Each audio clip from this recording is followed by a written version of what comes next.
Good morning. Good morning. Come on in. Good morning.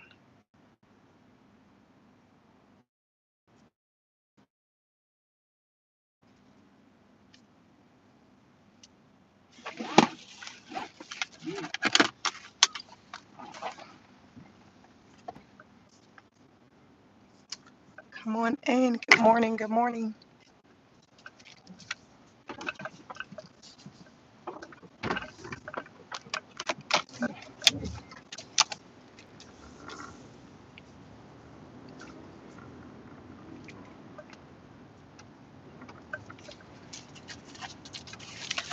Rise and shine. Come on in. Happy Thursday. Let's catch up. Let's catch up.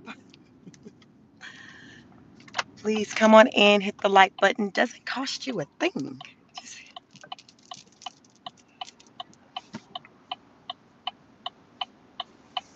Let's talk about it. Let's talk about it. Who's feeling these changes? Who's feeling these new changes?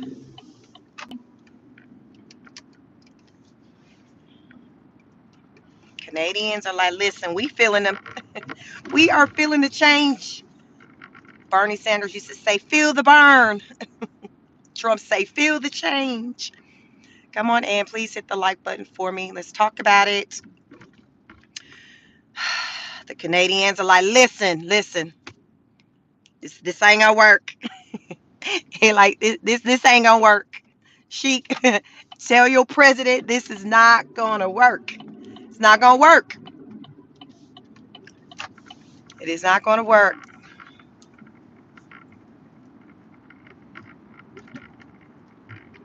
What do you think? Do you think this will work? Do you think President Trump should continue to play hardball? Do you think he will get the results that he wants? Do you think he'll get the results that he wants at the end of the day? Is he playing chess? Is President Trump playing chess? Because he's standing, listen, well, I was about to say he's standing on business, but, he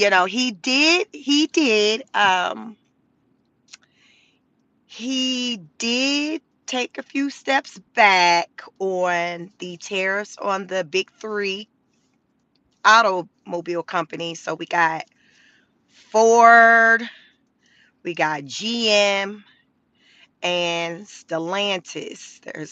They used to be known as like Fiat Chrysler. So he said, all right then, y'all. All right, damn, stop bitching.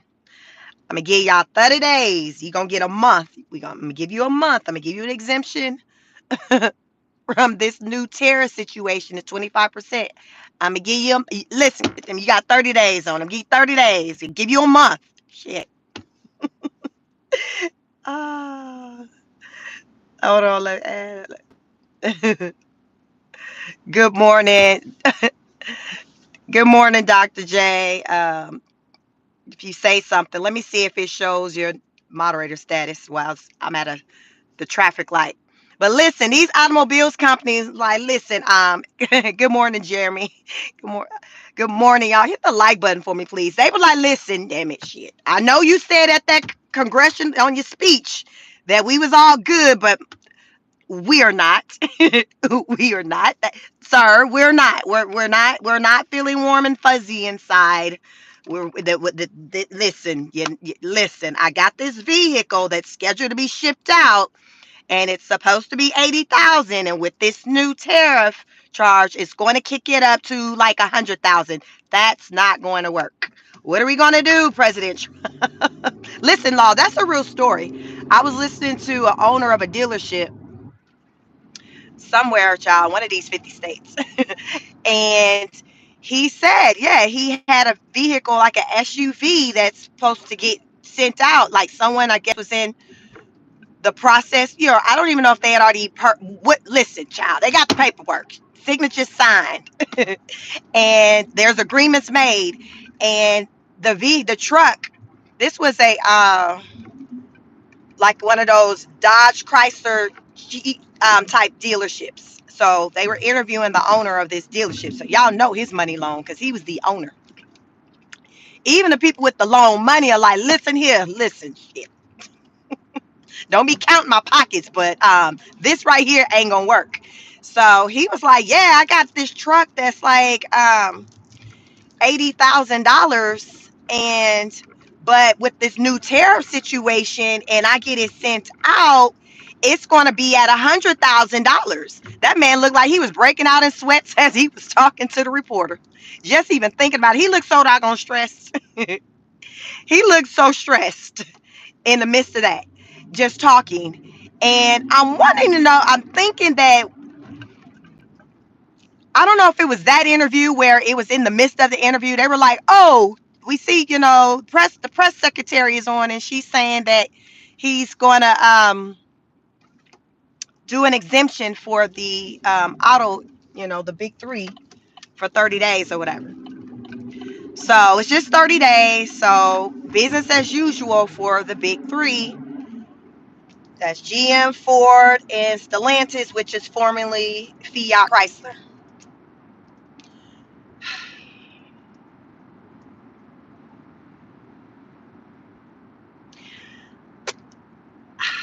I don't know if this finna have these folks sleeping better at night, knowing that they got another 30 days, because them last 30 days came by real fast when he had gave Canada and Mexico a 30-day extension, centered around the tariffs in um, China. Because remember, like 30 days ago, he was supposed to be implementing those tariffs, but he didn't. He got on the phone, he talked to the president of Mexico, talked with Trudeau, and they came to an agreement. And both countries said, "Hey, we're gonna try to do more when it comes to the border. We're gonna do that. We gonna do that." And Trump like, "Bet, all right, we'll revisit it in 30 days." Child, them 30 days came by real fast. Because when he started talking about, yes, tomorrow, I said, damn, 30 days. Y'all know when there's stuff, seriousness on the line, when you got bills, responsibilities, that calendar don't move slow like it did when you was a kid waiting for your birthday and Christmas to come around. These days come around real fast when you got responsibilities and important things that are centered around certain dates. So 30 days is here again. And now we got another 30 days thrown out there for the big three, the three big companies. So that's that. Some people are saying, so Trump is heavily focused on wanting to have everything centered around like the vehicles and things manufactured in the USA. Let me know if you think that is feasible. Do you think that that is realistic? Because the conversations that I've been ear hustling on this YouTube, they like ain't no damn way. They said that it take these companies, these automobile companies, it takes they do like forecasting planning. So anytime anybody work in business, when I use the term forecasting, you're going to these meetings, you're predicting down the line or estimate like what your numbers and things are going to look like based on just like present day, what's going on now, historical data. So they're like, well, these manufacturing companies, they'll when they decide to build new plants and things like that, they'll plan that out 4 to even 10 years out, which makes sense because they were like the way these manufacturing companies are set up, they're not designed to where on a random day you can say, okay, I'm about to start building this particular part here at this manufacturing company, because it's not designed like that. Like, think about any of you who all ever been inside of like a factory or manufacturing company. You all see it's specifically designed. You got the robots, things that are specifically designed for that thing, that item that is being manufactured. You don't really see things to where it looks like it's not heavily built on somebody's hands outright just creating something. It's like an assembly line. So You got these machines that are programming, they're doing these different things, and it just keeps the flow going. So you can't really just overnight say we finna throw this in the mix to be made too, and then now the company is going to start manufacturing that. That's not how it works, because that's not how the environment is designed.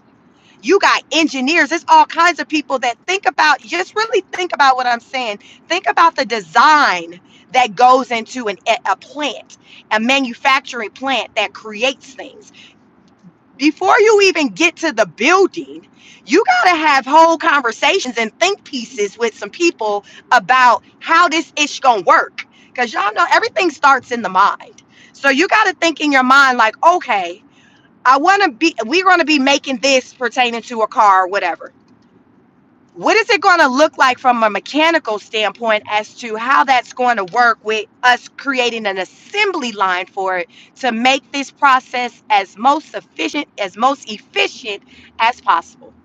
So it's a thought process. You see why they say it can take 4 to 10 years, because you got designs, you probably got creative people who are just pictures. They're drawing it out so you can see, like, okay, bet if the building is this big, we can have this over here to make this, and we can create this technology that creates this assembly line that's going to make this, and we can do that based on timing. We can have that process take 5 minutes. Listen, they got this shit down packed because it's money centered around it. It's money. So you have to really be strategic about it. So therefore, you're not going to under budget. You know what kind of specialist you need to have that's going to be able to make it. You know how long it's going to take for it to be created. You know how many people, like the manpower, is going to take to run it. So as far as for hiring, like the type of space, how big the building is, the square footage. How large will this building need in order for us to do that? It's all kinds of logistics that go into it, which makes me understand easily why it can take upwards of 4 years, 10 years. Minimum, goddamn it, a year, like minimum, but it's so much that goes into it. So I get it. So these people like, ain't no effing way.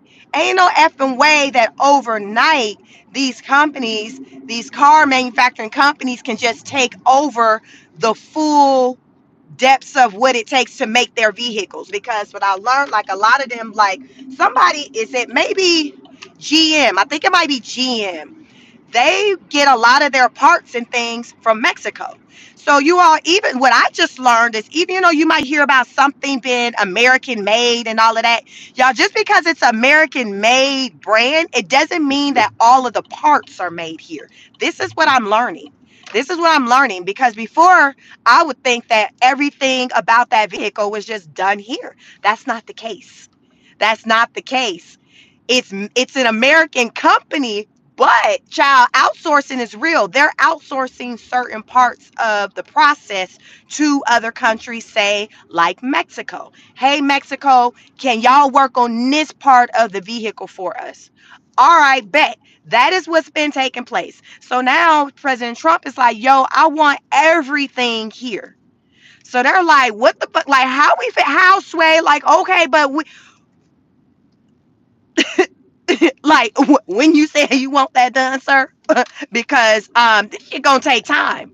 Do you realize how long it took for us to get here? This shit we just implemented last week. This been pre-pandemic in the making. So you're telling us that you're wanting us to now take over this, sir? Sir, sir, sir. I'm sure he's getting hit with a lot of sir, Mr. President, sir, because it's like they're like, okay, you don't understand, it's not as easy as that. It's not going to be just overnight like that for these types of changes to be implemented.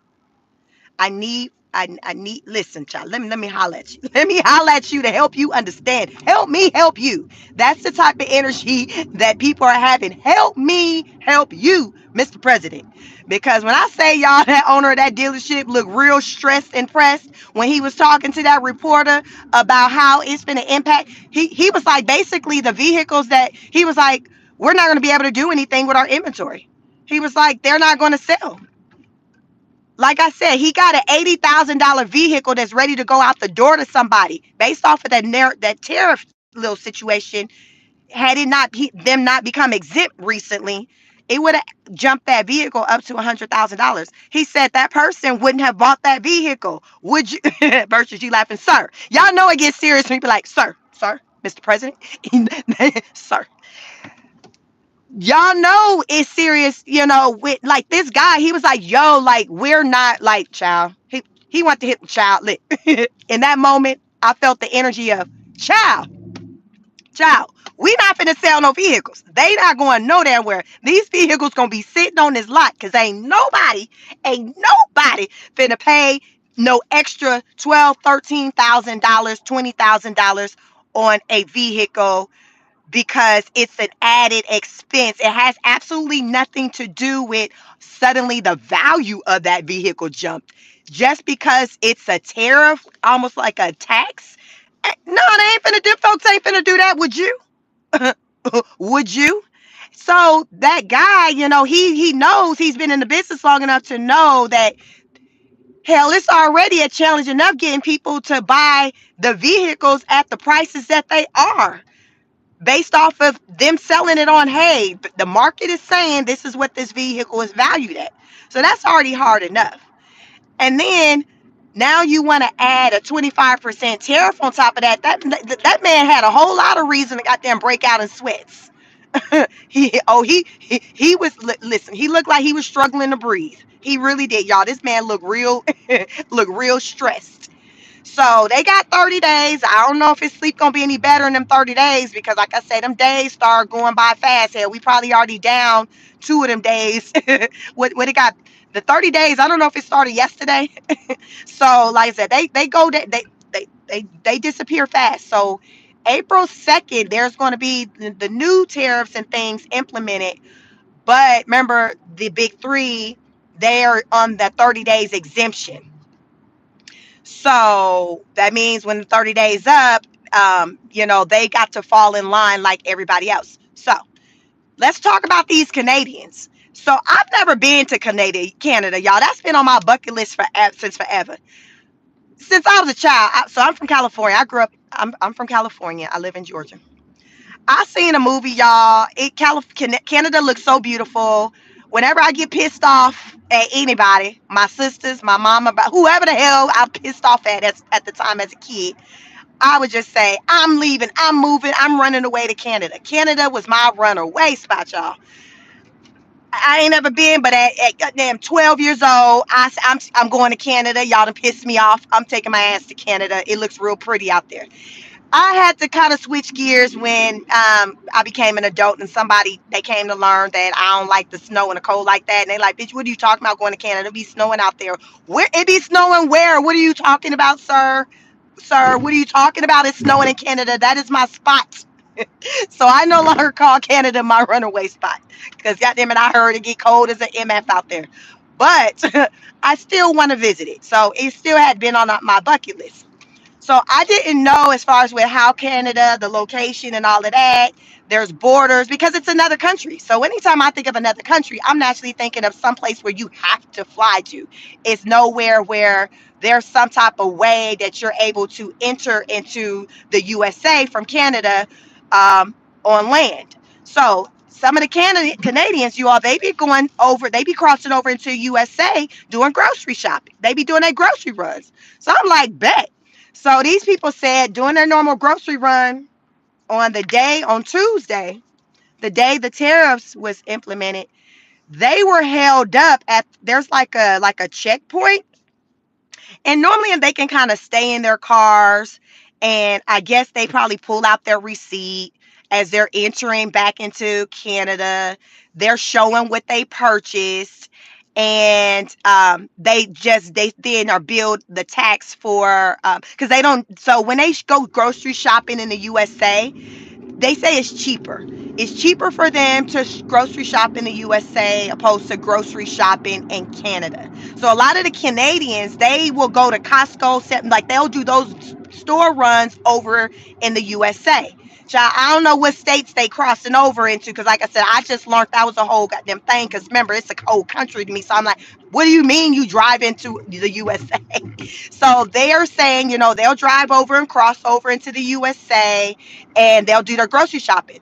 So when they come back in, they'll show their receipt because they don't have to pay. I mean, they'll pay just the tax or whatever for the USA and not the Canadian tax. So that's like normally what happens. Whereas on Tuesday, when the announcement was made or it said, hey, the tariffs took place here, everybody was in straight confusion. So when they were trying to come back into their country, they said it was just a line of cars, and anybody who was trying to come back in that had done purchases, they were expected to get out of the car and go inside of the building and have a conversation. How long y'all think that took? If everybody got to get out the car, turn the car off, and go inside and have a conversation about what exactly you did over there, what you bought, and everybody, they had the Canadians, I guess, had their calculators and stuff out and trying to recalculate everything because remember the whole 25% tariff. The whole 25% tariff. So she was like, they had to figure out, okay, what's Canadian value versus US value, what's Canadian tax amount versus US tax amount, and they had to go through this whole math calculation type situation to tell the people, all right, then this is now what you owe. And I think she was saying her bill came out to be like 200 and something dollars, I guess, that she had to end up paying from, I guess, with the increase or whatever, dealing with the whole tariffs, well, what she ended up having to pay. So she was like, if I can afford to just shop and do all business at home, meaning Canada, she was like, I would do it, but I can't afford it. It costs more.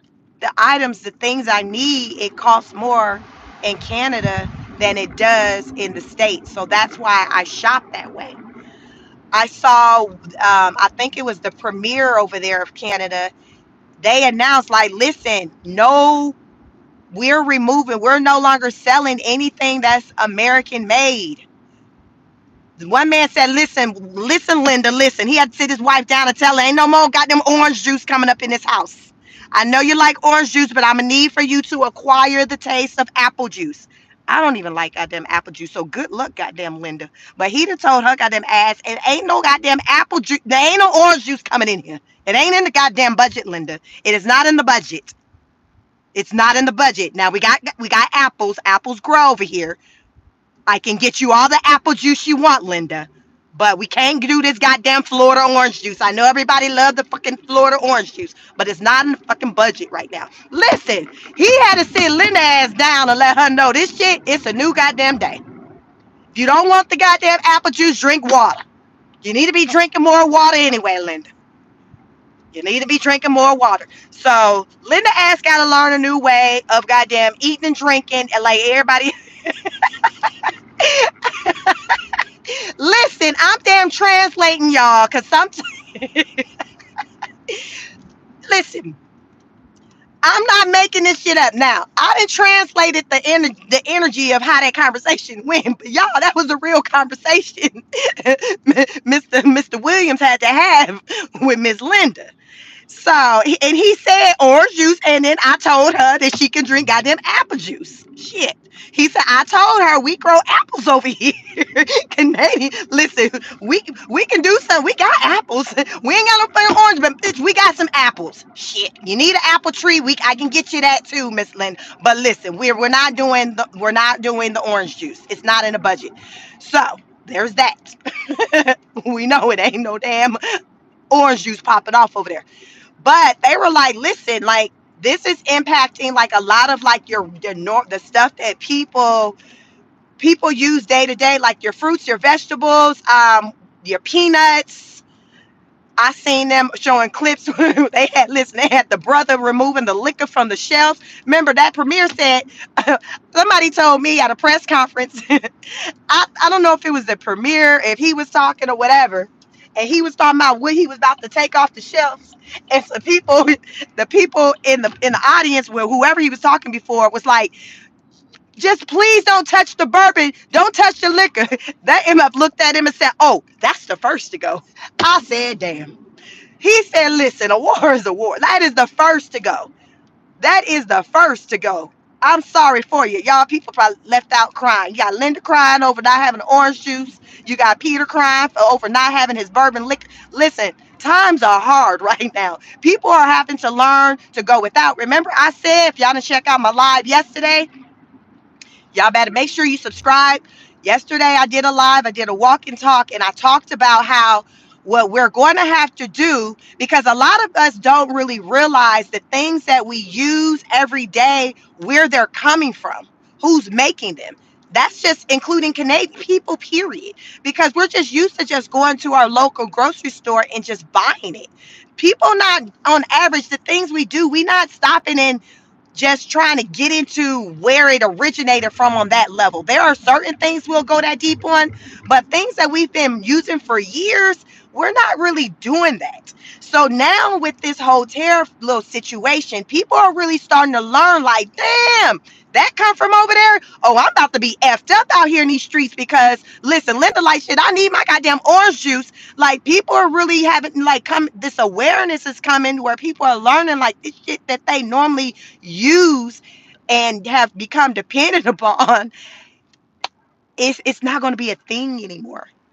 And it's not going to be a thing even to an extent of where like Canada's saying we're not even allowing for it to be sold over here. So it's not, it's taking it beyond you being disciplined enough to say, F it, I'm not fucking with that. I'm not gonna play mess with that brand. I'm just not gonna buy it. No, they're saying we're not even giving you the option over here to get that. It's not gonna even be on the shelf. That is what they're saying. We're removing anything that's, and they say you keep effing with us. We finna take your energy. You're gonna be sitting in the goddamn dark, New York, Michigan, and it was another state. They said you're gonna be effing, you gonna F around be in the dark. I'm just saying, you about to be in the damn dark. You about to be in the damn dark. Y'all know daylight savings coming very soon. So like good. That'll be beneficial for y'all Americans because y'all monkey asses finna be relying on the sun more than you have in the past. Because we about to hit these damn lights. You keep fucking with us, we about to take these lights. That is what he's saying they about to take. They are about to impact the grid and not be sending over power to these states. Child, he looked like he was down damn as serious as our damn president when he said what he said. He's like, I got something for y'all.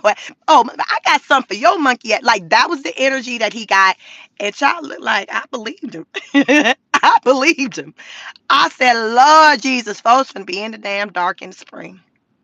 Folks finna be in the dark. Folks finna be in the dark. Folks ain't finna have no orange juice. Folks finna be trying to learn how to drink apple juice. Cause I'm with Miss Linda on that. I don't like goddamn apple juice either. But it's just gonna be a new way for a lot of people. They said Disney. So Disney World. A lot of Canadians, you all go over to Disney World. Them people over there now are starting to, show solidarity. Versus that Linda don't play about her OJ. No, clearly she don't since her husband all on national TV telling the business. Talking about how she going through withdrawals. So they're like people are like not trying to go to Disney World because of it's not because of finances, it's out of solidarity for their country, which I get. They're like, okay, America, y'all doing this to us, y'all doing us like that. All right, we gotta fall in line. We gotta support our government. We gotta do what we gotta do. So yeah, we're not gonna be taking that trip that we had planned because they're starting to cancel these trips. So I guess people like the tourists, I guess in Florida, they're seeing these cancellations probably for like the hotels and things like that. People looking into, I don't know, hopefully they got some insurance on them damn tickets because I don't know, they might be stuck like Chuck if they bought the park tickets already. But some of them are probably like, okay, even if I did buy the park tickets, it is what it is. I'll just take that L, but I'm not going over there to spend money in the USA to stimulate, their economy when they're not showing the same, grace or whatever here. I don't know. So this is what's happening. People are at the crossroads. Good morning, everyone. You all make sure you hit the like button for me. I'm just trying to just talk to you all just about just the current events, what's going on with this whole tariff situation, how people are handling it, and it's a challenge. It's stressful for people. Oh, did y'all hear? Let me switch over to these job losses. I'm sure I'm gonna make my way back to this tariff situation, but the federal workers, so y'all know a couple of weeks ago they started getting those emails about, hey, tell me what you did last week, I need 5 bullet points. Do y'all know, or did y'all know that those employees are now requiring to do that weekly? Now this is a thing. So every week they have to report what they did the previous week. It's a report. That's how the hell they was looking virtuous woman when they, I guess, I'm sure when they got that memo, like, okay, thank you for providing me what you did. So going forward, we're going to make this a normal thing. So just go ahead and slap this on your calendar. So you'll know every week there'll be an email coming out from whoever, and now, mind you, this isn't even an email. This is not coming from now their manager saying, "Hey, I'm gonna need for you to start giving me this." This ain't the manager. This still the Doge people, whoever. It's this them saying we need for you to tell us. So the thing, the employees are like they feeling away because these things that they're being asked about their job and stuff, it's information that's already been captured and tracked internal because they have KPIs. Those are key performance indicators. They have things that are already taking place. Like a lot of companies, especially if you're in like a corporate environment where there are certain like objectives and things that you need to complete, a checkoff list. So when it comes time for like reviews and things like that, they're grading you on if you did this, that, whatever. Most companies, corporate companies, they operate from that. Company I happen to work for, they like f that. They don't like that. They don't do that. I personally think they probably need to because it takes away from things being subjective when it comes to how someone's performing. So I'm okay with a KPI. Let me know, goddamn it, what you expecting from me. Don't have me come in this damn meeting and you talking about my money ain't gonna be looking like it need to look because of my performance, but though you ain't got nothing to compare it to. What are we comparing this to, Linda? We back on Linda ass. Linda, John, what are we comparing my performance to? What the fuck did you give me in the beginning that said that you need to be hitting this, that, and that? I'm gonna need that. I need that up front day one so I know what I need to be doing so I can make sure I do that. And I'm likely to go above and beyond, but I need to at least hit that so I know my money gonna be at minimum where the hell they need to be. So I'm all for key KPIs. I am all for KPIs. Give me a goddamn KPI. So these federal workers, these government workers are like, well, we already got all of that popping off. Why we? This is just something added that we have to do. And they're like, it makes us feel like anxious because it's just like, damn, we being micromanaged because now we got to do these extra little steps to show what we did. And they even said, it might give people anxiety, make them just have thoughts of no longer wanting to be here. Y'all, you never know how people handle pressure. So I'm like, I mean, I can understand people feeling like somebody is just coming for them for their job. Some people think that the government implementing this is trying to make them feel uncomfortable, so therefore they will want to leave. Now, they spoke a word on that because I do believe that is very likely what is happening. Let's make them feel so uncomfortable to where they're like, I can't work in these conditions anymore. Y'all know how that's used when people quit. I can't work in these conditions anymore. I think y'all like that's what they're trying to do. I think that's what they're trying to do. They trying to make it uncomfortable to where it's just like, well, hell, leave. Because here's the thing, you leave it on your own. There's no promise of no severance, no money that they got to pay you out. Hell, you can't even most cases can even collect unemployment if you quitting. So there, I can see that because sometimes companies will do that. They'll do something crazy. Some of y'all might have seen it. That with changing your schedule, do some off the wall stuff that make it apparent that they trying to do something, that they trying to make you feel uncomfortable. They're trying to make you feel uncomfortable, and this is their way of pushing you out. You got to pay attention to it and peep game because sometimes companies will do that. They'll just implement craziness where you like, this don't make sense. This do not make sense. You know I don't do that. You know I do not do that. That is not in my job description. Why you got me doing all that? It's to put you in a position to have you say, F this, I'm leaving. I don't want to be here. And that's what they want to do all along for whatever reason. And a lot of times the reason is centered around money, or they just might not like you. They just might not like you and just want to push you out. So that is a thing. I feel like with these federal workers and now, having to report every week what they did the previous week, like who wants to do that? You you want to focus on doing your job. You don't want to focus on, okay, damn, now I got to stop. It's not even like once a month you did, every week. Ain't nobody got time for that. Ain't nobody got time for that. You trying to damn answer these emails, your boss damn working your damn nerves, your teammate acting slow like they just started and they been there longer than you. So you ain't got time to be dealing with all that extra stuff. But now this is something else. Now this is something else that's added to the workload to their plate. And even though people may be like, oh, it's not that much. I mean, a lot of this shit, y'all, just be down to principle. Where it's just like you just see what somebody's doing and you like, you know what, you playing with me. You're playing with me. I see what you're doing. You're playing with me. And I think that's what they're doing with these employees. They straight playing with them because they got other plans. So they're playing with these people. And it's very unfortunate. It's unfortunate. Nobody likes to be on their job and feel like somebody breathing down their neck or questioning their every move. We're adults. Like, ain't nobody got time for that. It creates a hostile work environment. It creates low morale because you cannot tell me that the morale is where it needs to be in these work environments. These people aren't happy. They're stressed. You already have the stress of whatever your job is. Now you're stressed on, okay, are you going to be able to hold on to your job?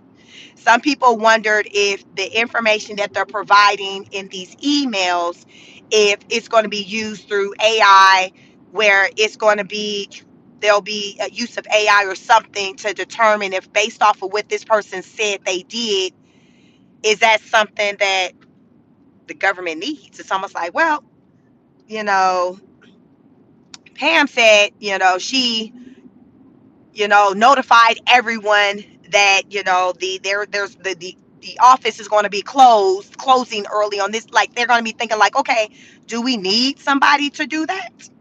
Because Pam's job as the, office administrator is she's doing this. Do we really need Pam to be the one to communicate that out? Is there another way that these communications can go out? You see what I'm saying? So they're wondering if that is what's been, how the information is being evaluated that they're providing to determine if whether or not there is a need for those positions. I've heard some people say that when the first email went out, that it was centered around them wanting to do a post check to make sure that there is a person behind every email in the system, because y'all know from the audits we've been learning how you got a lot of folks who collecting social security checks at the age of 150 years old and over. So they're like, okay, the point was with sending out the email is to see if there was a person associated behind every email address. And based off of the questions that they were asking from the email and how they want you to respond, a person would have to do that. Um, a robot or AI wouldn't do that. So it was just to see like, oh, okay, let me send Pam this email. If she responds saying whatever, that's going to let me know that she's a real person and she's just not just this email in the system that has it to look like she's a person and she's not. So I was hearing that was really like the root behind continuously sending out the email, well, not continuously, the initial email. But this whole ongoing, now this is going to be business as usual type thing where that it's going to be ongoing. I don't know about that. I more so think it's centered around, yeah, trying to make people feel uncomfortable, and to where they're like, you know what, I can't work in these conditions. I'd rather just go leave and find me another job where I don't have to deal with this. I personally think that's what it's about. You all can, talk, converse about it, put in the comments or whatever. I'm driving. I'll get to the comments when I can, when I make my destination.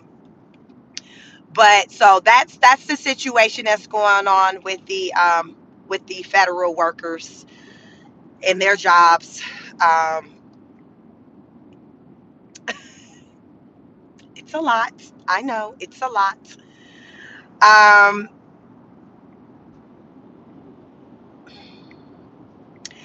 I will say the question I do have going back to with Canada and this whole fentanyl situation. I just been questioning how serious this fentanyl issue is over there in Canada, because when you listen to them, the public, like the premier, like the officials, the politicians, they got different type of titles over there. When they talk about the situation with the fentanyl, they say it's not really that serious over there. It's like 1%. But when President Trump talks about the seriousness with the fentanyl over here, he talks about it as though it's a really big issue over there with fentanyl coming from over there. So you all can help me understand, what is your understanding of what the situation with the fentanyl is as it pertains to Canada? Is there a lot of fentanyl coming out of Canada? Because Canada, they're like, no. Like one guy was like, I think he told the lady at the press secretary yesterday, because y'all, she spoke yesterday. So if y'all didn't see that, go check that out. But she spoke on the stuff that Trump didn't talk about at his congressional meeting. Like so she, I guess he like, shit, I ain't finna talk about all that. We gonna let her talk about that tomorrow. But there was a guy, in the, I guess one of the reporters, they didn't put the camera on him. They had the camera, on her.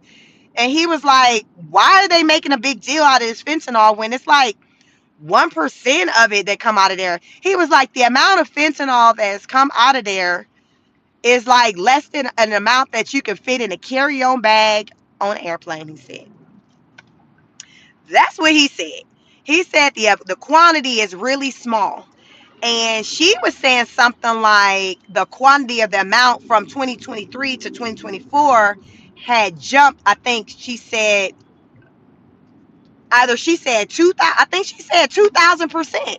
She said the numbers had greatly increased. So I'm like, okay, where's this data coming from? Because Canada is like, our numbers are super small with the fentanyl that's coming from our country is not an issue with us.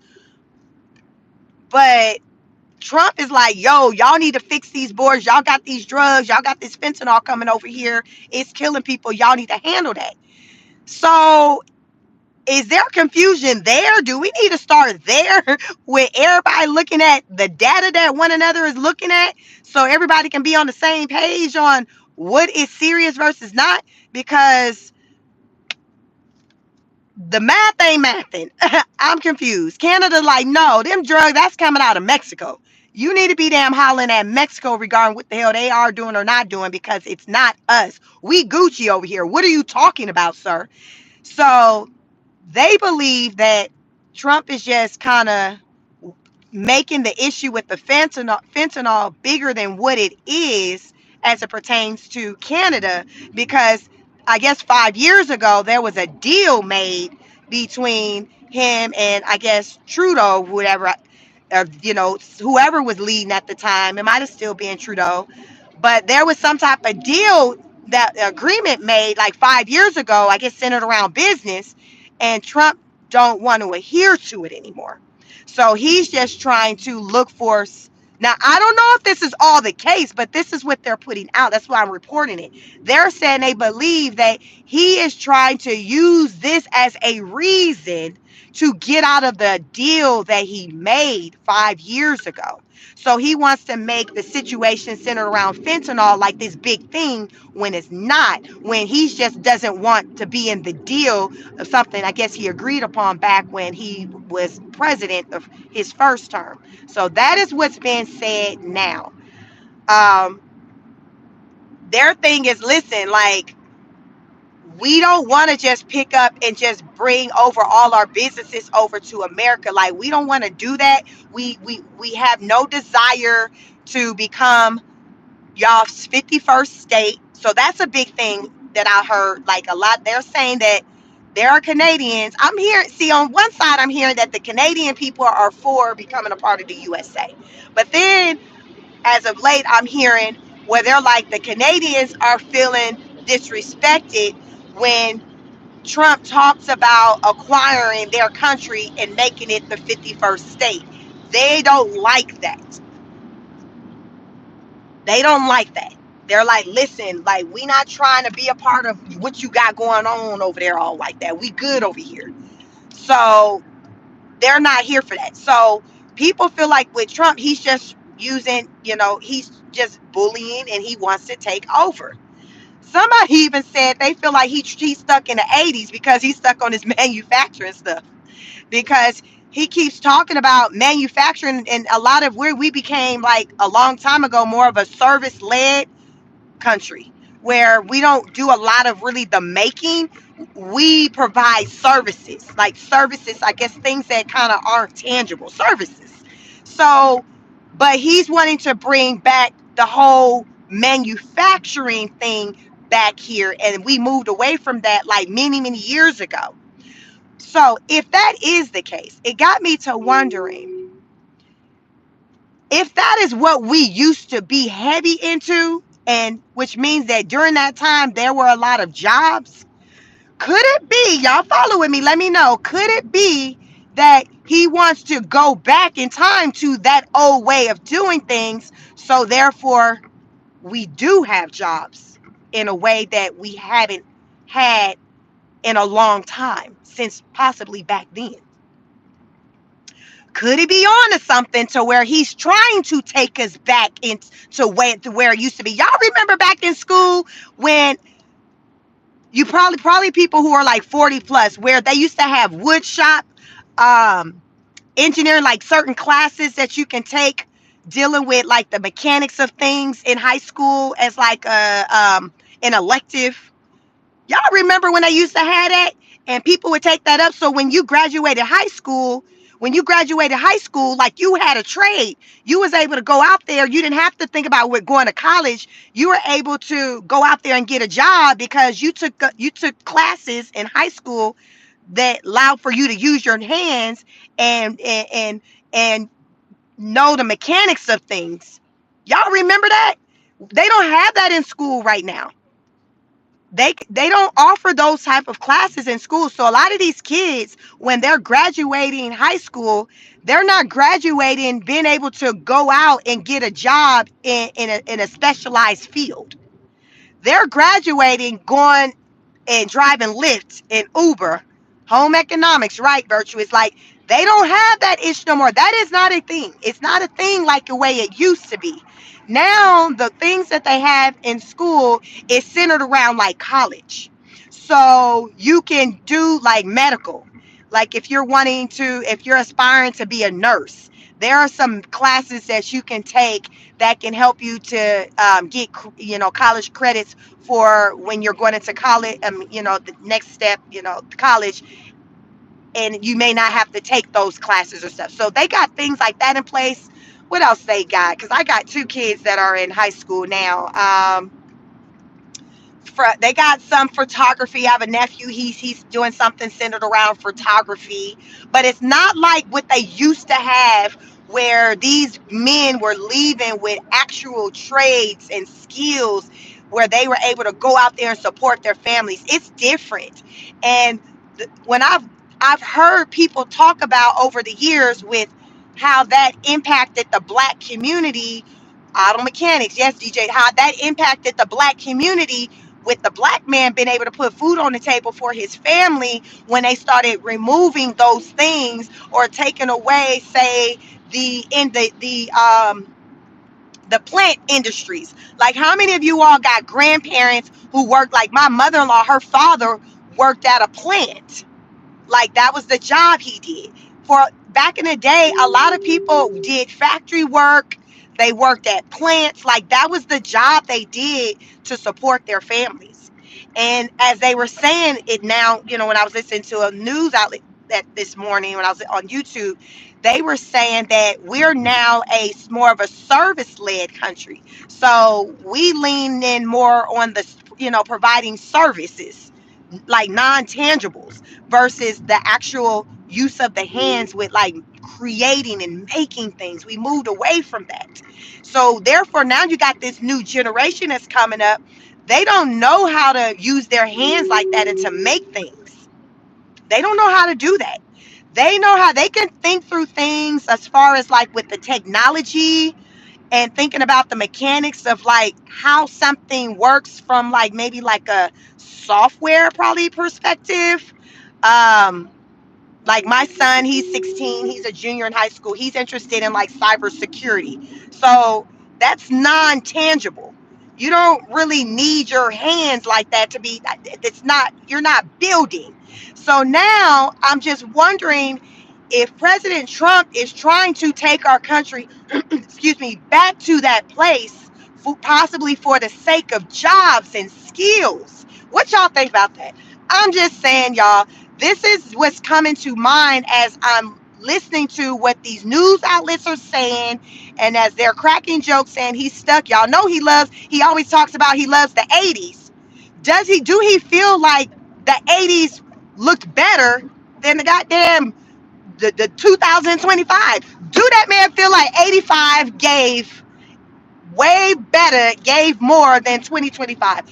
I'm just saying. Why does he want to have us to go back? Think about it. What are some pros to going back to jobs being centered around factories making things? Was more money being made by an average American doing that than driving Lyft or Uber? Let's talk about it, goddammit. We're gonna goddamn talk about it as I'm driving into the damn office. Shit. Shit. We finna fucking talk about it. Was people making more money when they was working in these plants, making shit using their hands, than what they're doing today, driving Uber and Lyft, doing DoorDash? Y'all let me know. Do y'all remember a time? Bertram said, let's get Linda on the phone. Linda on the phone said, fuck this shit. We got to figure this shit out because I need my OJ.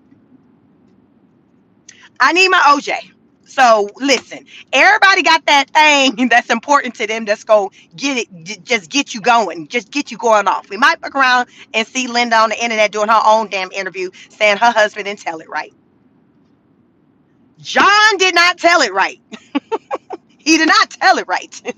Let's talk about it. But think about, the times of back in the 80s. And we may have to stop and do research. Maybe that's homework. We're the honor students. So those of you who are new to my channel, I affectionately call us the honor students. It's about elevating, asking questions, going deep, not being surface, not being sheep, but just exploring. We want to know. I say smart people ask questions. All my life. You ask so many questions. But I'm the person when they want to damn know some ish they coming to, because it's a good chance that I got some awareness about it. I ask questions. So I challenge you all, ask questions. Do your research. Go back to the 80s. Start there. We're going to work our way up. Go back to the 80s. What was the job market like in the 80s? What type of jobs were people doing in the 80s? What was the average income? How were people living? What was the quality of life? We can work, then you work your way up. Look at the 90s. Do you see a trend? Do you see a trend for the good or for the or worse? Like, what do you see? What do you see? Pay attention to maybe different areas. You might can focus on jobs. Okay, what type of jobs were people doing? Then you could look at housing. Um, how many homeowners were there? Look at families. What was the marriage rate? Like how, in particular, black families. What did the family structure look like? Was there as many single mothers then as it is now? Were fathers more in the home during that time? What was the music like? What were they talking about in the music?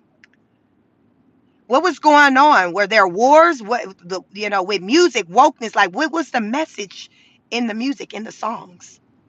Because when you go back and you think about that and then you bump that up to today, you'll be able to see if we are in an effed up position that warrants change, and where you may see like, oh hell no, we need to go back to what this was doing, because when we had this popping off, things was better. That's why you kind of got to follow it. So since they talked about this man, President Trump, being fixated on the 80s and talking about manufacturing and making stuff here in America, I'm like, well, motherfucker, is this man trying to get us to go back to a time where people were working, where you didn't have to have a college degree to make some money? Because goddamn it, they didn't sold a lot of people on the line to say to get to the money you got to get a degree, and you got a lot of people who went and fucking got that and still have not gotten to the money. They ain't got it. They got the debt though. The debt is there all day long, but they ain't got the money that they were promised they would get as a result of going out there and getting that paper. When I say paper, that's the degrees. People, the jobs that they have don't even allow for them to even pay back the money for those degrees. That is so many people's situation.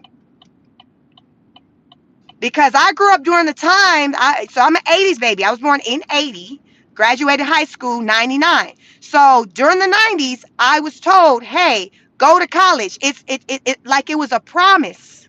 Like it was a promise. You go to college and you get a degree, you are going to be able to live a good life, a life without struggle. God damn it, that was a goddamn dream I was sold. I don't know what the hell you was sold, but that's what the hell I was sold. Shit. Hey, that's what I was sold. I got a lot of degrees. I got a lot. More than anybody I know that I get in conversation with. I got a lot. So that was what I was sold on. So in exchange, if somebody were to ask me, well, Sheik, do you feel like the monies you made as a result of doing that, it made it worthwhile? God damn it, no. No. I probably would have been good with maybe just one of them, but God damn it, not the four. Like, I just, it's not true. It's just not, it's not true that in order for you to live the best life possible, you have to have a college degree. It's just not true. And when you know it's not true. You do not need all of that to be successful. And as I say, when you do your research and you look at the type of jobs people had, what people are doing today, you'll see what I'm talking about. There are so many fields today that don't require that. They can teach you it. They teach you. There's certifications you can get. IT tech is heavy certifications, not degree. It's heavy in certifications. You don't have to have a college degree to learn a lot of this ish. You really don't. But that's not what we were sold on.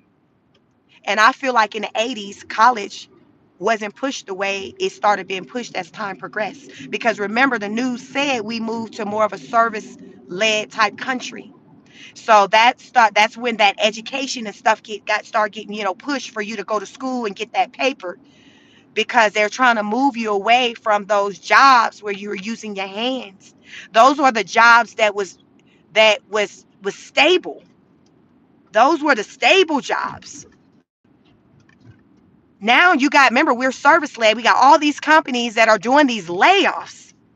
And these people don't have these skills to go and try to do something else centered around their hands and stuff, because we've been so removed from that, to where people only know how to do jobs that are centered around like just their brain, just thinking, analytical type stuff, not handsy type stuff.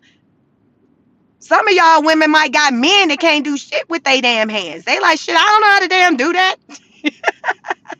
I don't know how to damn. You said change a tire, change. I don't know how to do that.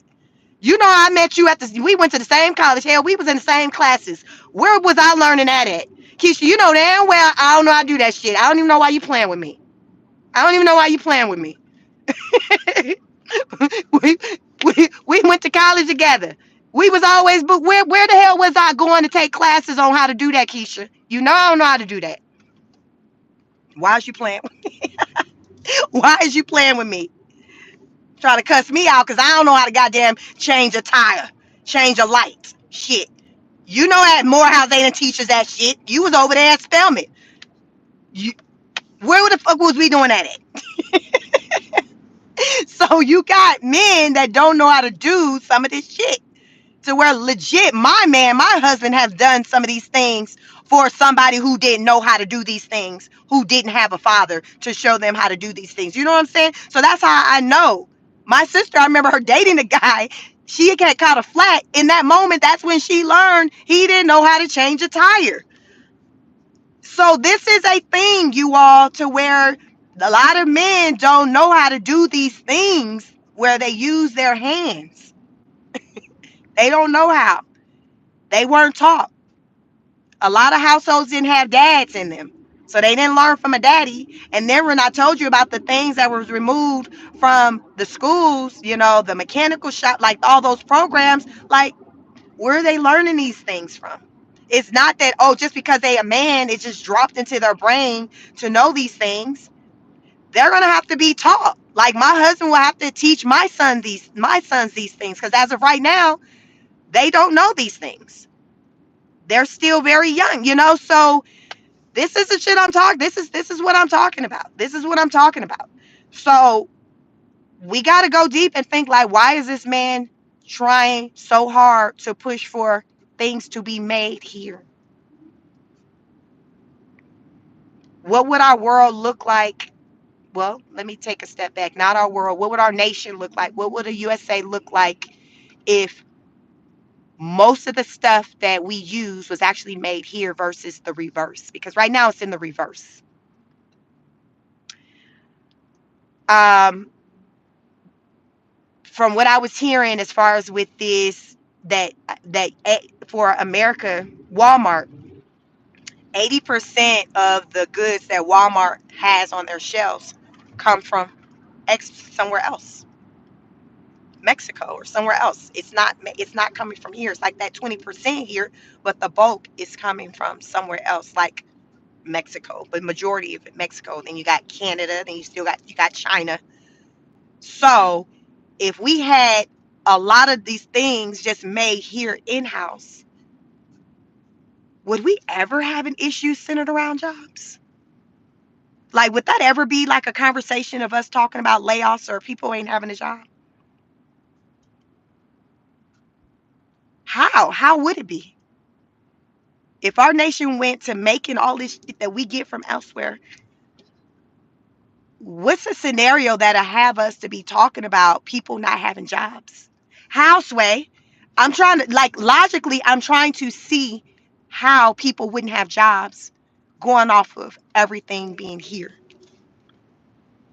So, from a logical standpoint, I get it. Now, from the logistics of making that happen, I understand that's not going to be overnight because it's going to be a process. It's going to be a process to have that to happen. You got to structural, you got to create, buildings and things like that, um, for all of this to take place in. Um, you're going to have to get people the skills up. I think for a starter, with the skills, they need to right now ASAP start implementing these programs in high schools. Because follow me, y'all. Follow me. If the vision is to start bringing back ish here in America for us to start just making our own, People are going to have to be trained on how to do such things, right? So to me, it makes sense in high school, even probably even starting in middle school, to start implementing some things, some classes that the youth can start taking to prepare them for when they get out there in the workforce to be able to do these type of jobs if they so choose. It's about having options. You can go to college if you want to, but not everybody is college bound. Everybody don't desire to go to college. Like, that's the thing. And I honestly don't feel like to be successful, you have to go to college. I've told my kids that. You got to get a trade. You need to learn something. You need to have a skill set. But that doesn't always have to come from being, and this is coming from a mama who got all the damn oh, child, y'all looking at a woman who got everything but a damn doctorate. I got two masters. Like, so I'm very educated. So, but I'm this, that, but that's how I know. That's how I know that you don't have to have all this ish to win in life. You just got to know something. You got to be skilled in something. So I tell my kids, hey, identify that thing you want to become skilled in and research how to become skilled in that. You may come to find that you can become skilled in that by getting just a certification, doing independent learning. Figure it out. My daughter, she's college, she wants to become a doctor or surgeon. I ain't never pushed that on her. She came up with that on her own at 6. She's 15 and she's still holding to that. The message I pushed is that you want to become skilled in something. You want to work hard to become the best at whatever it is that you're working to become skilled at. So therefore, people put some respect in your name and they recognize your gifts, your talents. You become in demand. So I think it would be very, very beneficial for our country to go back to implementing things like mechanics, wood shop, what else? Just things, um, cooking, uh, home ec, things where you learning how to sew. Put that stuff back into the schools. Because if the vision is for us to start doing things in-house, meaning in our country, people are going to have to know how to do those things. So you got to teach them. You got to get them when they're young. Teach them while they're young to say, hey, these are some skills that you can learn, that you can fall on when you go out in the real world and it's time for you to leave mommy and daddy house. You have a job. You know how to do these things. You, what they say, teach a man to fish so he can feed himself. Let's teach our children how to fish. We're going to teach you. Isn't this what like other countries do?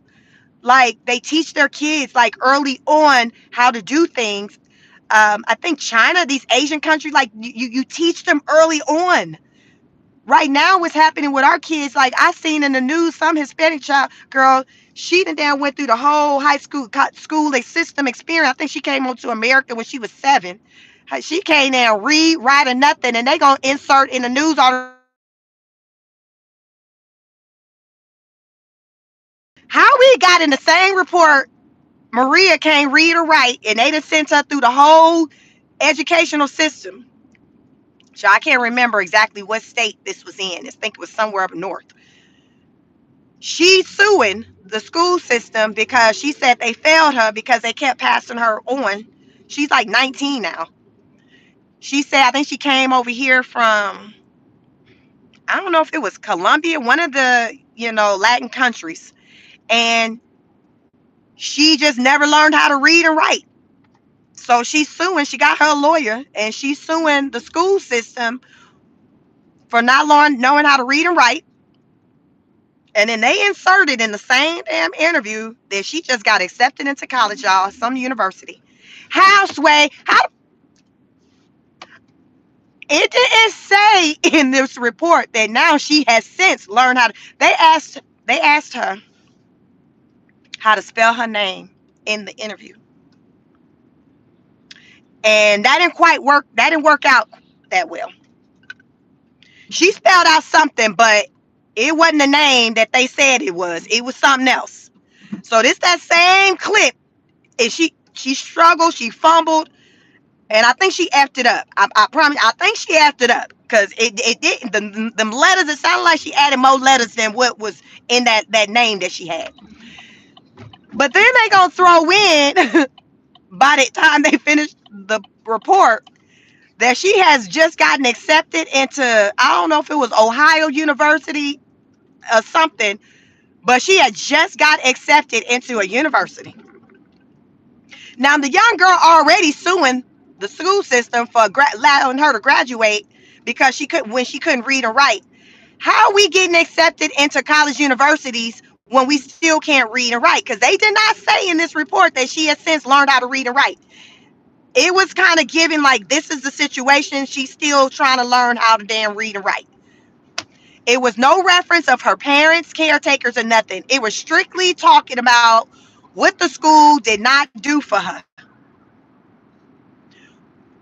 I was like, well, where was the parent? Who? Like, there was no insertion in the story about, well, her parents tried to get her resources and help. The school felt like you would have thought that this little girl, from the time she was 7 when she came over here until she walked across that stage, that she was literally on her own, and there was no adult in tow because there was no mention of an adult caretaker in her story.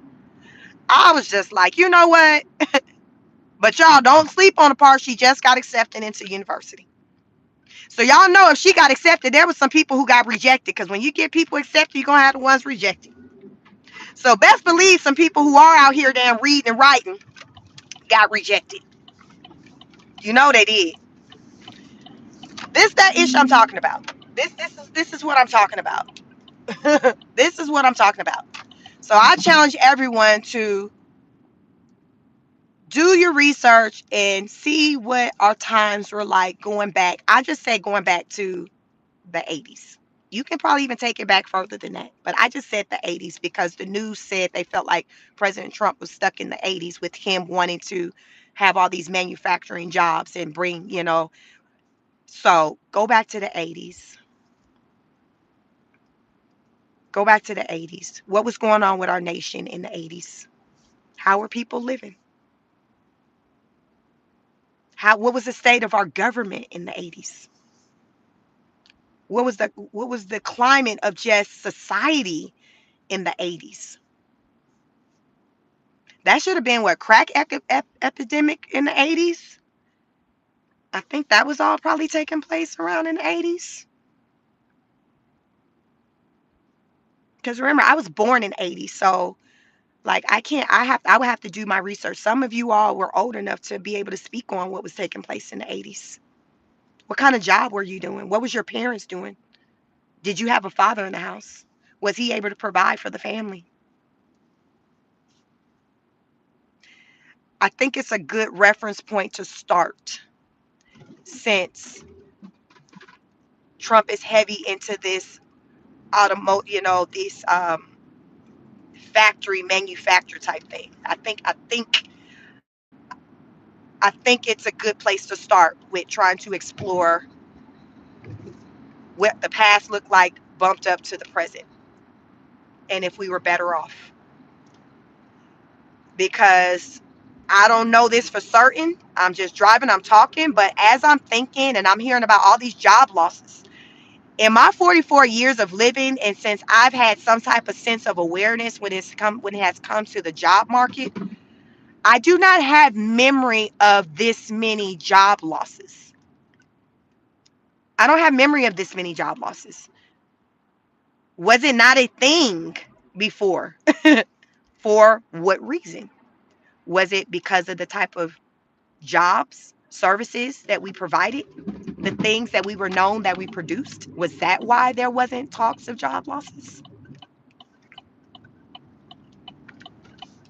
Because this right here is a different type of energy than what I've felt before as an adult. I've never felt anything like this. And this is beyond government workers, because long before these people in the government start losing their jobs, which just started in the past 30 days, people been losing their jobs since the Biden administration. So this isn't something new. People been losing their jobs. It just, the magnifying glass just wasn't on it underneath the Biden administration. The magnifying glass became, put on the situation once Trump kind of got into office and he started making changes and talking about changes that he wanted to make and then started implementing them. Then people started not lying about the government, our nation being in a good place and economy being good. It hasn't been good in a long time. It ain't fucking been good since pre-pandemic. It hasn't been good since then. But they've been trying to sell and convince people that it's been something that it hasn't. It hasn't been good. It wasn't good underneath the Biden administration. That was when I was hearing all these people talking about how they can't afford stuff and they ain't got enough money. I was hearing that in the last 4 years. That wasn't under the Trump regime. That was under Biden's. When people tell me I ain't got no money, I can't afford groceries. That's why people were willing to try something different with voting for Trump, because what the fuck was taking, what they was getting wasn't working. So people are like, fuck it, let me just try something different. I know that was me because he didn't get my goddamn vote that first time. Shit, I was one of them people that was pissed off at Chrisette Michelle and Steve Harvey and who else you had back then? Damn crazy. What's the rapper, what's his name, Kanye. Like, I was on that side. Kanye doing the absolute most, standing in the house in the, and it would Kanye and like, I was that person like many other people. But when I experienced the past 4 years, it was just like, this ain't it. I knew prior to he got in, because he didn't get my vote, because I knew that child, I knew that fucking man wasn't finna be hitting on the motherfucking thing. I was able to tell that just when he was just sitting, standing by Barack, that his ass wasn't hitting on nothing. So it didn't take for me to see his ass falling, going up some damn stairs or falling off a goddamn bicycle. I'm just saying that wasn't the moment for me when I figured we had effed up. It wasn't that for me. For some of y'all, when his monkey ass fell off that damn bike, that might have did it for you. I'm just saying, I was already sold before. Listen, I already knew what we was working with before his ass fell off that damn bicycle and fell going up the fucking stairs. I knew. Some of y'all, that might have been the epiphany, the moment. It, it just wasn't. It just wasn't it for me. Everybody got there in life their moment where they felt like they became woke. And for some of y'all, that probably did it for you, but it didn't do it for me. It didn't do it for me. Oh, so my thing is, I'm like, if something ain't working, I'm gonna be here for trying something else. And I felt like when when even though Trump didn't get my vote that first go around, I felt like we were in a better space than we were under the Biden administration. And so I'm like, huh, we survived. We was okay. We People had a little money. People was working with a little something something. That's how I felt. Like, you weren't hearing people, and people wasn't damn. I don't know what year TikTok came. Was TikTok around when Trump was in office the first time? Because you just wasn't seeing people just on social media and all of this talking about what they ain't got, what they in need of, and all of that. It just, during the Biden administration, like, it just, everybody was just on this what they ain't got, and have reminiscing on when the hell they used to have it. When they used to be able to put food on the table, put clothes on their kids' backs, buy a new car, go on vacation. People was having flashbacks during the last administration on when they were able to do such things. And during the Trump administration, like, people were able to do like things, just simple things like go out to a restaurant, go on a vacation with the family. You weren't hearing people talking about struggling to be able to do those things. But in the past 4 years, people have been talking about, it's been a struggle. It's been a struggle to do those things, those basic things that any working person should be able to do. We work too hard to not be able to go out with your family to have a meal, to be able to go, to not be able to go and have to take a vacation, to take some time off of work, um, to be able to. We work too hard to, if you got a wife at home and she's pregnant and she can't work, but you struggling and trying to figure out, well, damn, how I'm finna make it do what it do on one income because we need her at home, or we need two cars because she can't be at home with the kids by herself with no transportation while I'm at work working 16-hour shifts. I got to be able to have money. We got to have money to be able to have two vehicles. Y'all, these are concerns that people have today. I don't come on here and just make ish up. I come on here to talk about what's going on, the realness of it all, the stuff that people ain't talking about on this type of level. These are real concerns that people have. This is why people voted for him. Desperate times calls for desperate measures. You're like, fuck this shit is so effed up. I can't do this anymore. I gotta try something different. I can't do it anymore. Biden fucking ass done failed too many goddamn times. He ain't even falling going down the goddamn stair. He falling going up. What fuck? I can't do this no more. I can't play like he the damn smartest man on earth. I can't do it.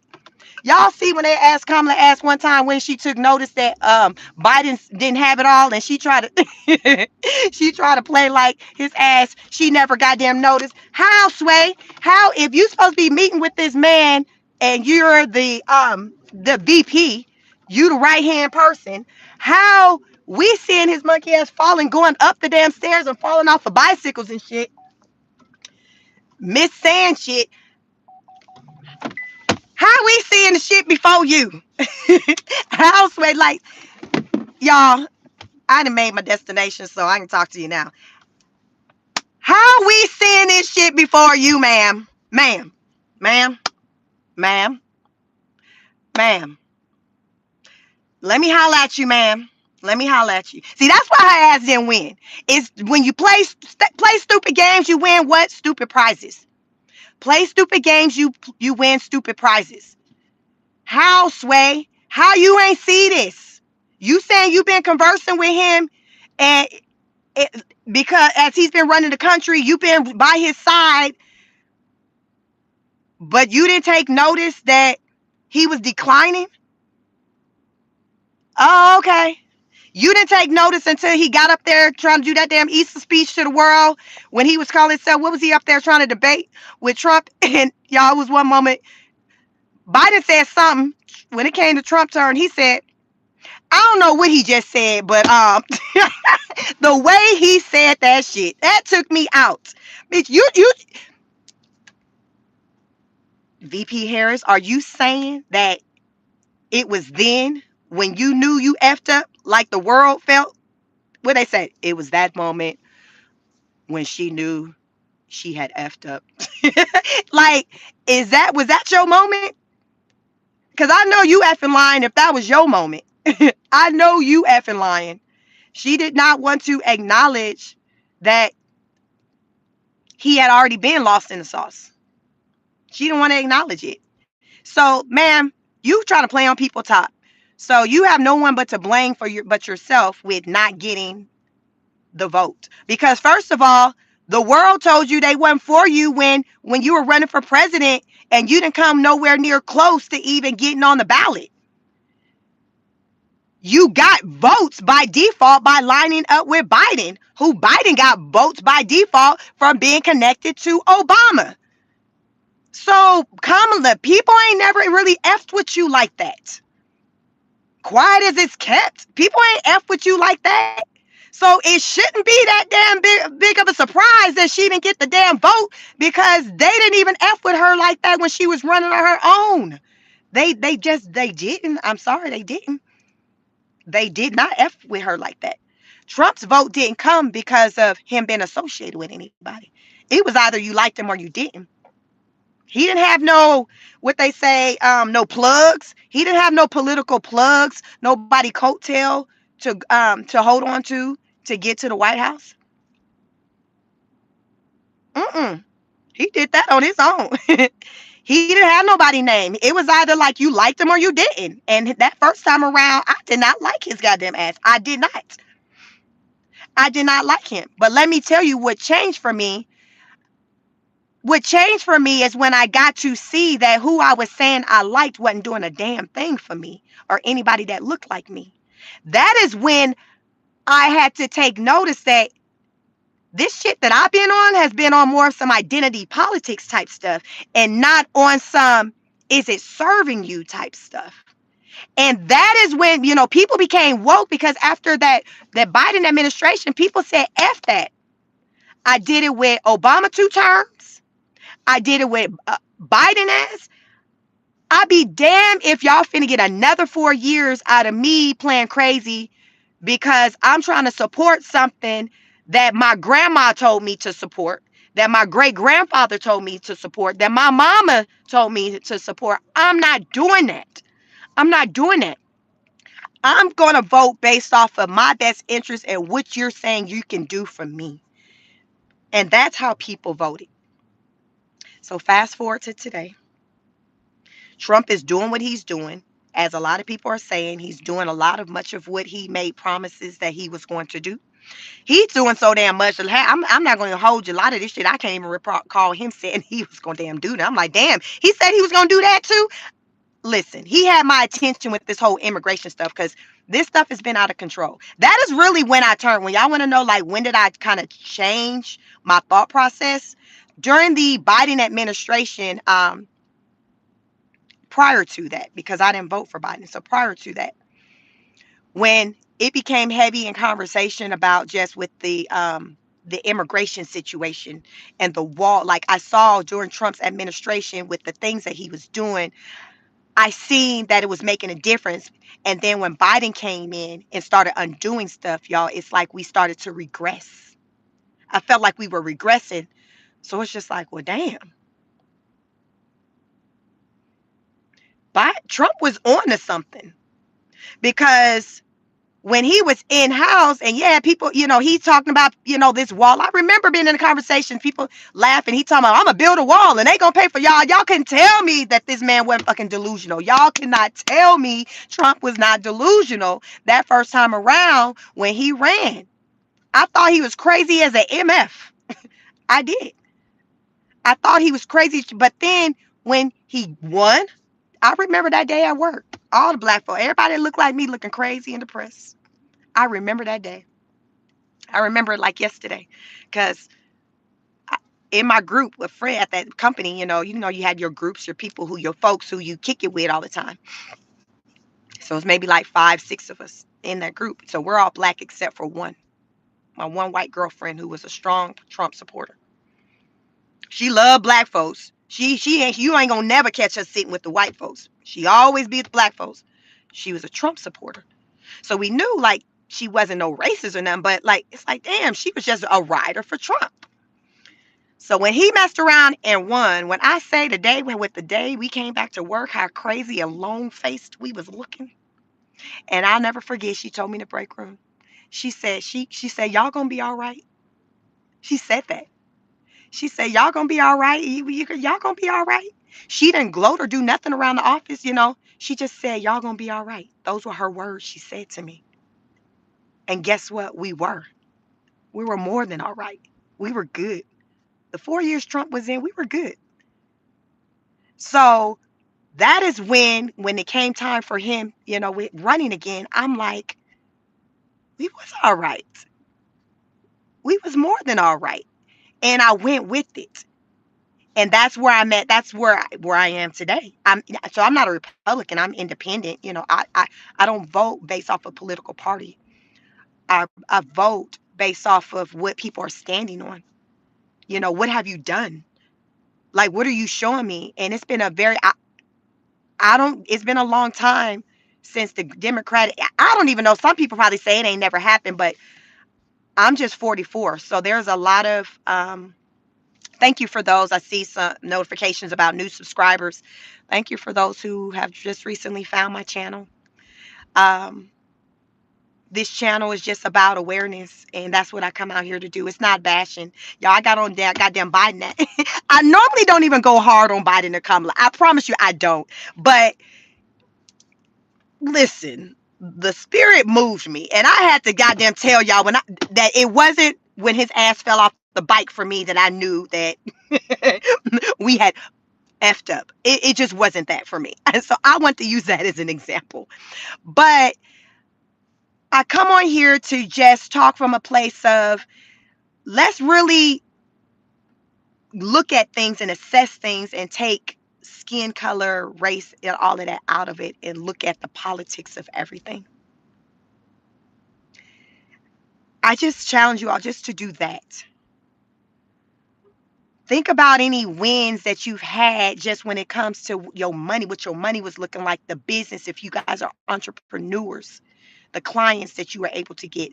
Think about the season, what the climate of the economy was, the political climate was when you were like, damn, I was doing the doggone thing during this year. Ooh, 1990 was a good year for me.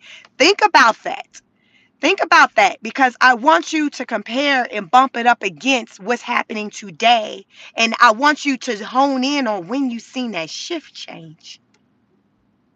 When did that shift change for you when you be like, damn, I ain't living as good as I used to. I remember I used to eat good. I remember I used to be able to travel. I remember. I remember I can leave this job, damn, go get me another one before unemployment even kicked in. Like I remember not even considering even applying for unemployment. Or I went X amount of years before I actually had to go and apply for unemployment for the first time.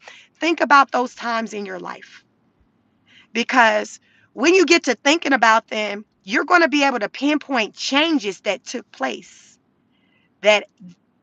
that has you to be you'll be able to see the change that took place and be like, okay, that happened. Okay. Well, when that happened, things stayed like this. So if we were to maybe reverse this, maybe I'd be able to go back to sleeping better at night. Like that's what I'm saying. That's what I want you to do because I think that's the type of time what President Trump is on. He's trying to take us back to some times that economically we were better. And we're not really going deep looking at it that way because if you're surface with it, you think he's just trying to take us back with the times. He just want us to be destitute, not have. But is it the opposite? Is it the opposite? Does he see more stability when it comes to jobs with these type of jobs versus these service jobs that we've now moved into? Is this why he wants us to go back here? Because what's giving now in the past 20 years isn't giving in a way that it was given 20 years prior to that. So do you think he sees something?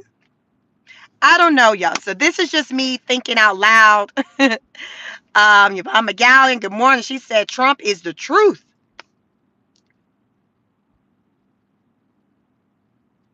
Christian says you got a wall already from both sides, south and north. Get ready, buckle up. Uh, Rogerio, good morning, says, hold on, can you all hear me? I had a call come in. Uh,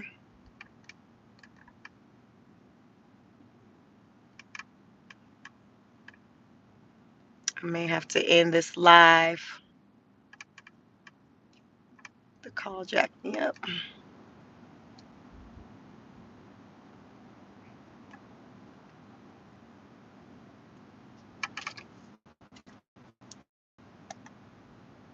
Dang it.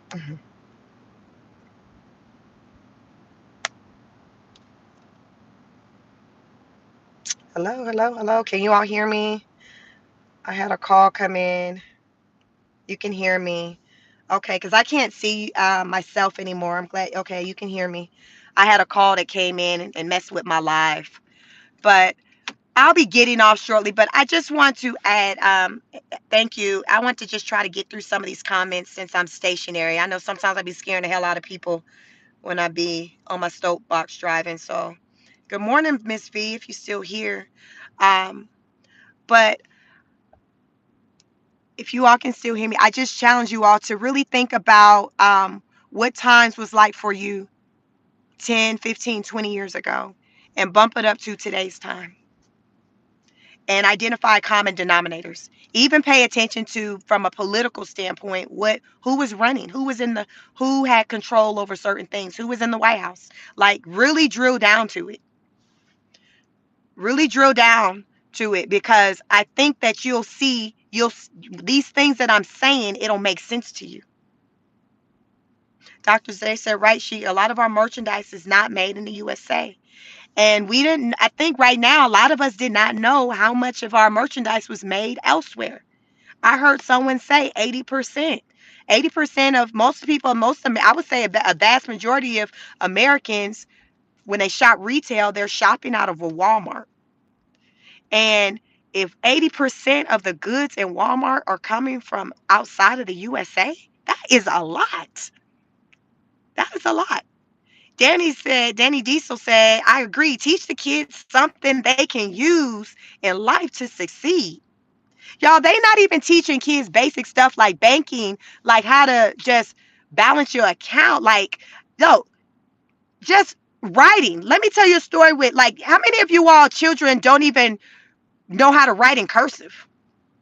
They don't teach that in public school. My kids started out their school journey, educational journey in private school. So when they learned how to write, they learned how to write in cursive. My three kids learned how to write in cursive. That was their first, when they first learned how to write. When they ended up going into elementary school public school. They did probably private school the first 4 or 5 years of their life. So by the time they went into elementary school, I remember my 7-year-old, my son, by the time he went to elementary school, he was maybe like 7 at this point. He didn't know how to write like regular. Like because he learned how to write in cursive. So when he went to the public school, because how he ended up in this public school is because I had gotten laid off in 2011. So he had to transition and go into public school. So we relocated to an area, which is where I went through school in, that was known for having good public schools. So we relocated. If he's going to have to go to public school, I'm like, okay, let's relocate to a community that has good schools. It's the school system I graduated out of. Bet. When he went to school, they were ma'am, sir. I'm going to hit y'all again with the ma'am, sir.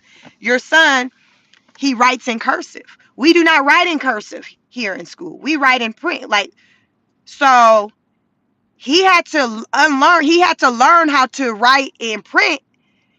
So even when he would write in print, it still kind of looked kind of like very neat. Like people would say, my oldest son, his birthday is on March 14th. He's about to be 20 years old.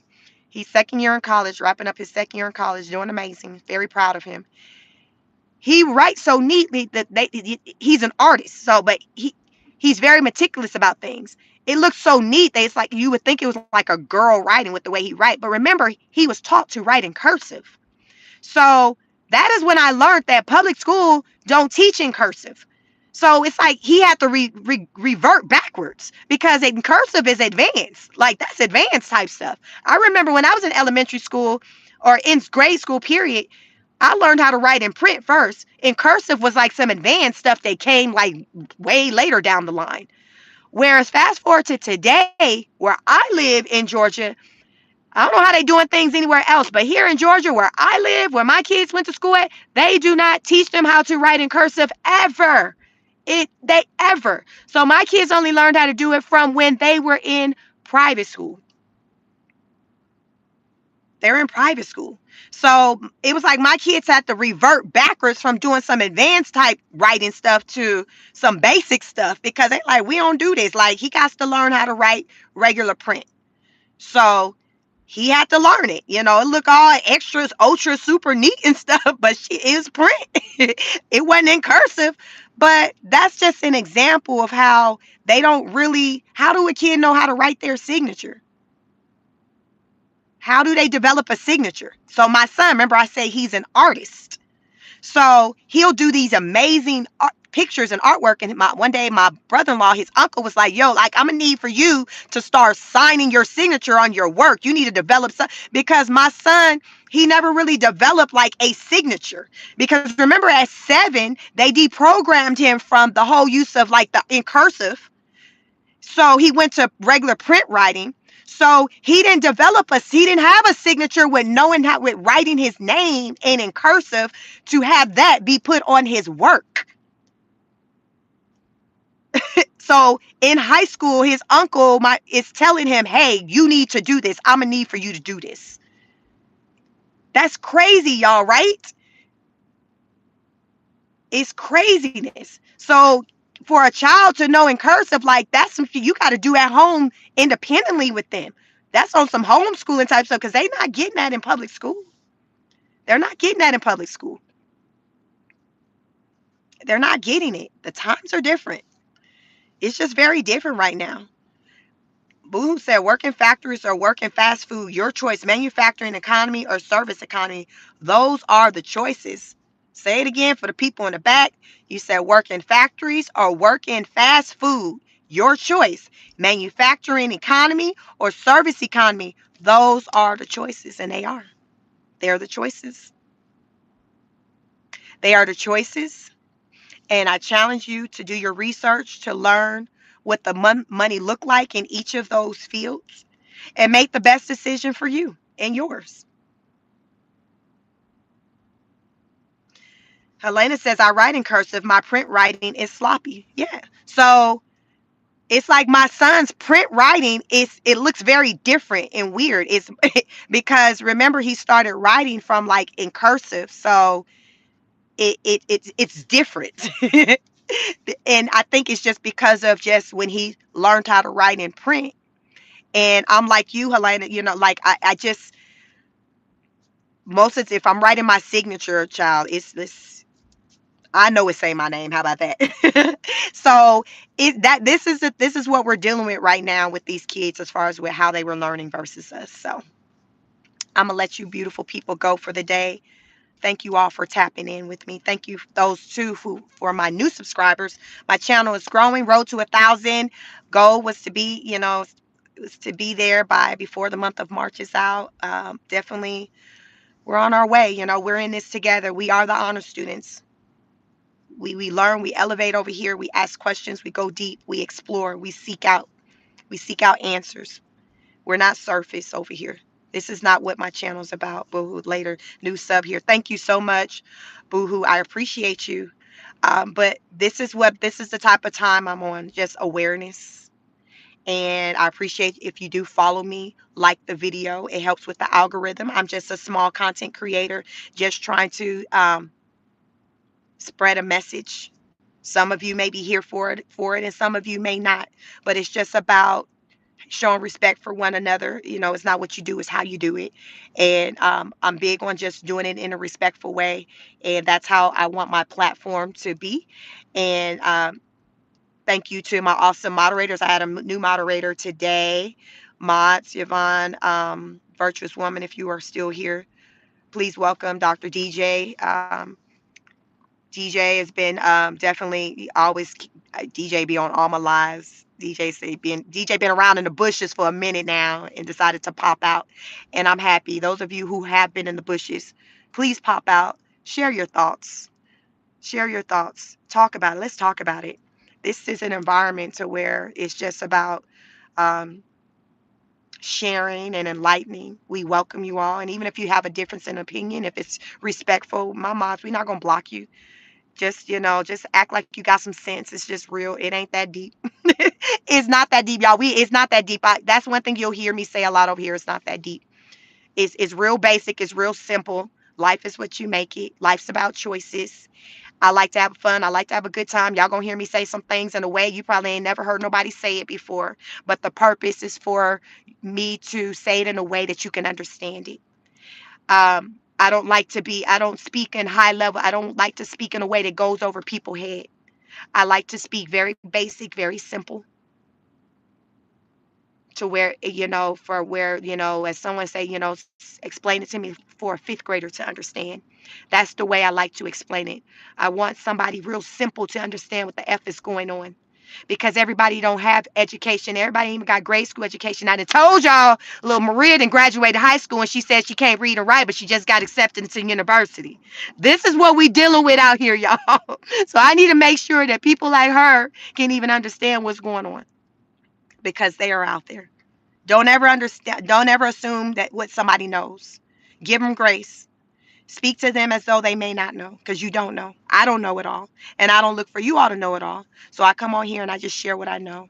And when I'm able to get in the comments, I tap in, I try to read. But definitely engage with people in the chat because more often than not, I'm working. And some of you may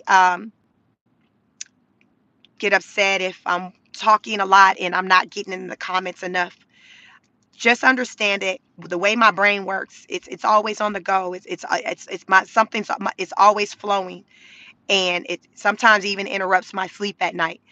But it's because my wheels are always spinning. I'm trying to understand, and I'm trying to make sure I understand, so I can come to you to help you understand. That's how it works. And mods, if you can do me a solid in my chat, when you see there's moments to where I'm not occupied, say behind a wheel or like walking, put a comment in bold, say Q&A time, Q&A time, because it'll get my attention for me to try to tap in more and get into the comments because I flow and I'll just get to flowing and it'll just get to coming out my head. And it's no harm with me wanting to ignore any of you all. It's just that I'm trying to get out these things, these thoughts, these ideas that are coming to my head, these things that I want to present to you, to give you something to take away from, to go think about and marinate on as you navigate through your day. That's what it's about. Definitely feel free also to leave a comment, whether it's in the chat or even after the video post. A lot of you don't like to come back and leave a comment on the videos, but that's fine. Don't be shy. I love comments. I promise you, I'm going to respond. I'll heart it. And 99% of the time, I'm actually going to even type out something in response to your comment. That's just me. That's just me. If you haven't figured it out yet, I'm very neutral, even. So I come from a lot of times like a non-biased perspective. I like to see things from both sides. And it's about just understanding that next person, understanding their struggles, because I understand that everybody life don't look the same. Everybody don't have the same struggles. Hell, everybody don't even shop alike. So even as we're going through this whole tariff wars, some of you may feel like, oh, I'm not going to be impacted that much. And some people like, oh, the hell you say I'm going to be greatly impacted. We're not the same. But if somebody is impacted heavily by anything that's taking place, we got to respect that, show empathy, acknowledge it. That's just basic. That has nothing to do with red, blue, or any political party. It's just basic human decency, just to show empathy. That's it. Listen, y'all, it ain't that deep. On that note, I like to say, y'all go out into the world, be great, show love. Show love onto your fellow neighbor, but heavy show love onto yourself, because so often we showing up for everybody and nobody's showing up for us. We got to show up for ourselves. What they say, take care of home first. Take care of home means take care of yourself first. Because if you ain't good within for yourself, you can't be good for the next person. So take care of yourselves. Take care of one another. Like, share, subscribe. Stay tuned. Child, I don't know when I'll be back live again, y'all. I can't remember last time I scheduled something because I usually just hit the button, go live. When I got questions, anybody know me when she got questions, she just go live. So if you haven't been getting the notifications, do a refresh on the notification bell. That's what YouTube says, just to refresh. So hit that bell, so like turn it off, turn it back on, and hopefully you'll start, getting the notifications. Car Chronicles. I do Car Chronicles when I drive into the office. I drive into the office about 2 days a week, sometimes three. So that's usually during the 7 o'clock hour Eastern Standard Time when I'll do Car Chronicles, usually on Tuesdays, Wednesdays, sometimes Thursdays. Any other time, I may do a walk and talk, but just tap in with your girl. Listen, if you like, my content, I thank you. If you don't, tap in anyway. Talk your talk. Let us know your thoughts and sentiments about what's going on because it's still a place where you can have a voice as well. But on that note, you beautiful people, have a wonderful day. Take care of yourselves and one another, and I'll catch you on the next broadcast. Peace.